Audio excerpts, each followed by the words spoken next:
আমার কাছে একটা ওয়ালটনের ল্যাপটপ আসছে।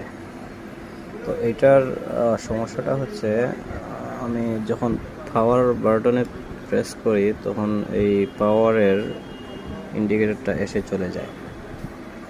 সেক্ষেত্রে আমি মাদারবোর্ড খুঁজে অনেক কিছু খোঁজাখুঁজি করার পর প্রথমে মনে হয়েছিল যে কোড সেকশন থেকে কোনো একটা কিছু মিসিং করতেছে আমার মিটার লাগানোর পর। তারপর সব কিছু ফাইন্ড আউট করে এটা মনে হইতেছে যে এখন এই যে প্রসেসরটা লোড নিতে পারতেছে না।